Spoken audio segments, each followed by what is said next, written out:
Hello everybody, it is time for a rant, and this is going to be about so-called outdated mechanics, though not particularly the mechanics themselves, but more so about how people perceive mechanics as being outdated, and how some mechanics may very well be outdated, but I think the range of mechanics that are outdated isn't very high at all.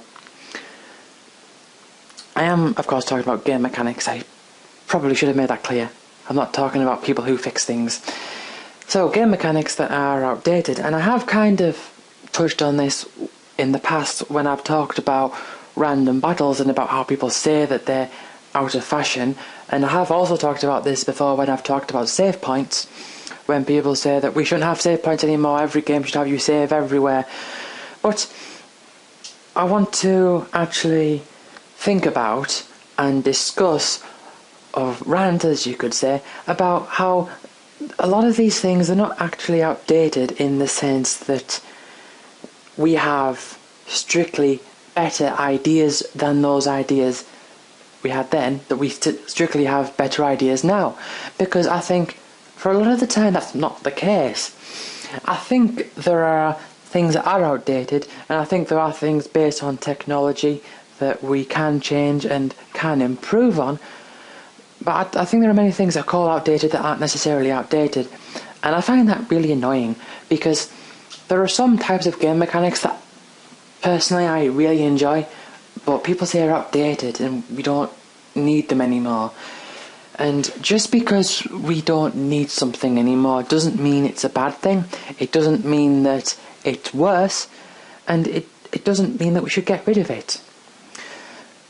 So I'll use random battles again as a example, and I've talked about this before, but I'm going to briefly talk about it again, because I know loads of people hate random battles, even like big RPG fans hate random battles, but still play loads of games that have them, or just because they had to back then, and they're still great games, but they would be better without them, which I completely disagree. Personally, I love random battles. I would love to see more games with random battles, and the point is that I don't think they are outdated. People say that we had to use random battles in the past because we couldn't have machines with enough rendering power in order to display all the enemies on the screen and to be able to act them out in certain ways. So we had to rely on that. That's fair enough. Same when it comes to save points. Some people like the ability to save everywhere. Now, I do agree that not complete restriction is kind of outdated when it comes to quick saving. I'll get to that in a moment. But people say that saving is outdated, that games should be auto-saving, and I would say that's completely not true, because there are several instances and several game designs that can really make it interesting by limiting your save ability so that you can only save at certain points in the game. And of course it can be really frustrating if used badly, like say, oh, you can only save twice in this entire 30-hour game. Yeah, that's most likely not going to end up being very good, but being able to save everywhere and all the time doesn't necessarily make the game better, and in many cases can make the game a lot worse. Why is it that just because we had to do something in the past that it's bad? Now, I'm going to call this expanding our toolbox, expanding our range of tools, because I think that a lot of people get this idea that when game mechanics are outdated, they are no longer needed and we can forget about them. And I think if something is outdated, then fair enough, we could forget about it.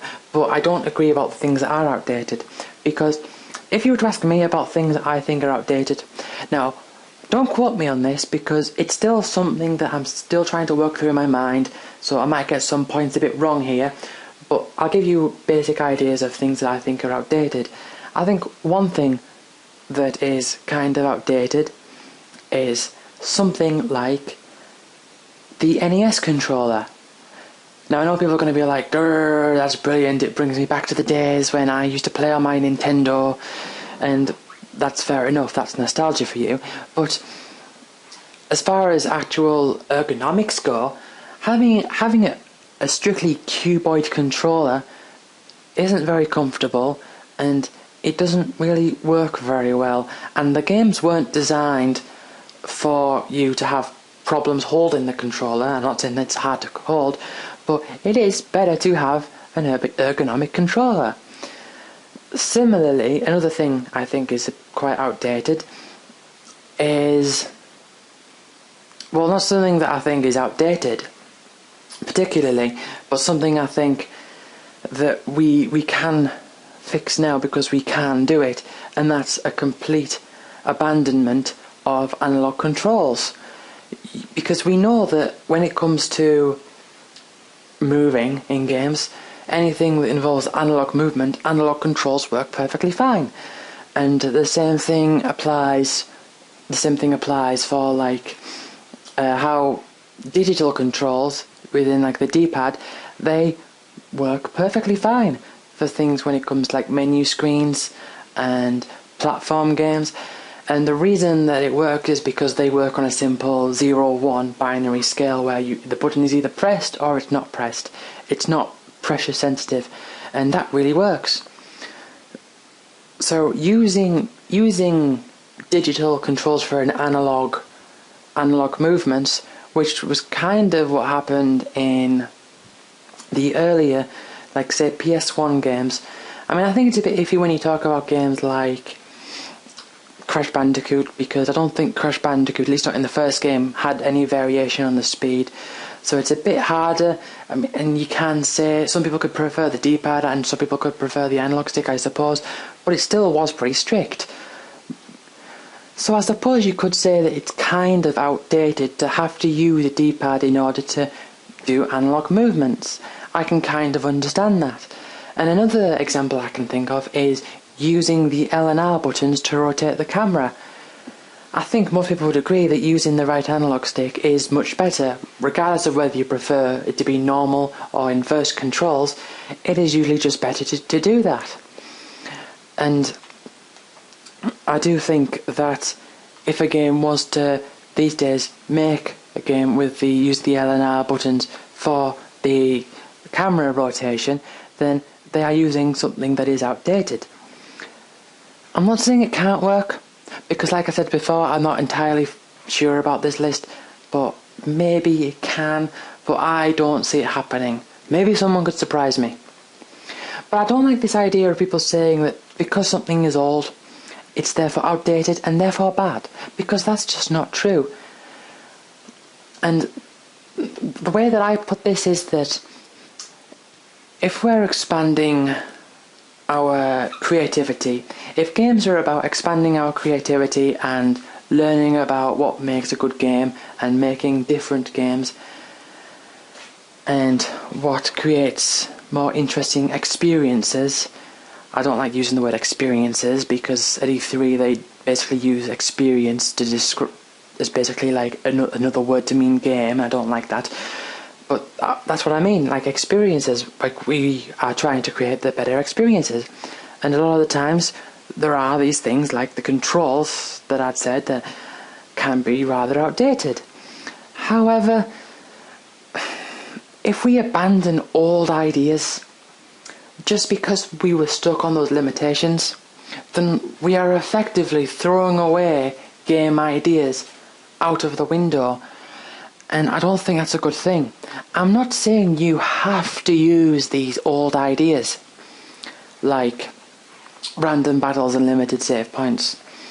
And even like 16-bit graphics, for example, I'm not saying you have to use them, not at all, because I don't expect every game to use them, and it probably wouldn't be that good if every game did use them. But to just completely disregard them and pretend that they don't exist anymore, I think that really limits our creative juices. Because the whole point of advancing technology is to learn more about what we can do so that we can then choose the more appropriate tools in order to be able to make a better game. And I think a good example of this is, or a good analogy, is if you were building a building or you were building a city or whatever. This analogy might not be perfect, but I think I'm going to get my point across here. If you've got a primitive society who basically does everything by hand because they don't have the machinery, then that's not going to end up being so great. It's going to take a lot of time, a lot of work, and it's not going to be very efficient. But then, once you've discovered and invented the machinery, like once you've got bulldozers, and once you've got those, what are they called? When you got those demolition balls, that doesn't mean you should completely abandon the idea of building something by hand, because there are maybe things that are more suited to working with more intricate things by hand. Like, say something on a smaller scale like internal plumbing or the electricity or the gas or whatever, small things, and you can't do that with a bulldozer. So that's how I kind of see like the industry working, and how people's perceptions of certain like mechanics, which they're not outdated, they just have been around for longer. And even though we had to rely on them in the past and we didn't really have a way to work around them in the past, that doesn't necessarily mean that they need to be thrown away. If the point is to expand your horizons, then expand your horizons. Look around, but then look back again. Look all over. Don't say, oh, we can now look over there, then move and just completely block off everything, because you're not expanding your horizons, you're just changing them. I think, imagine if it worked the other way around, and I know this is a bit weird. Imagine if it worked the other way around, where we started off making games and all we had was auto-saving and all we had was non-random battles, and technology wasn't advanced enough to limit your saving or have random battles. And I know I need to come up with more examples, but those are good examples. And so, because the technology hadn't advanced to do those things, then people say we don't do them, and then eventually we discover the technology to implement random battles into games, and then all of a sudden no more games shall not have random battles. Every game shall have random battles on this point. We couldn't do random battles before. We had to rely on real time back then, and we don't have to now. That's equally as stupid, because again, you're just moving your horizons and not expanding them. The aim is to make better games, not to avoid limitations. That sounded wrong. I didn't mean no. I didn't mean that. That last bit came out wrong. But I think I've got my point across. And also, one thing I forgot to touch on, which I'm going to go back to. One idea of kind of an outdated mechanic in regards to saving is the idea that if you can leave a game and do a quick save and then come back, and that's the idea where you have the game so that you can load up the quick save and continue from where you were, but at the same time you can't abuse that, because you can't keep reloading that one save state, that one quick save, in order to be able to effectively use it as like something to fall back on, because that would just be rubbish. But now that we have those, and it makes perfect sense to me that games should have those, because you know that does tackle problems, like the advancement of the controller tackles the problem of it being ergonomical and it being comfortable to hold. And also like the wireless controller, that kind of helps as well, because we now don't have to rely on wires. That is an improvement, although we can if we still want to. And like quick save, now we have consoles like the PS4 where you can leave a game on standby. This is what they said. At the time of recording this, the PS4 isn't out yet, and they've said like, oh, you can leave it and then come back to it and continue from where you left off. And that's perfectly fine. I can't really see any good game design based on the inability to quick save, as much as I can see good design based on the inability to do a normal save. So, yeah, expand your horizons and keep looking forward and keep looking to the sides, because you never know, something that was once a necessity might end up being really good in the future. Don't abandon it. So yeah, thanks for listening. I'll see you all next time.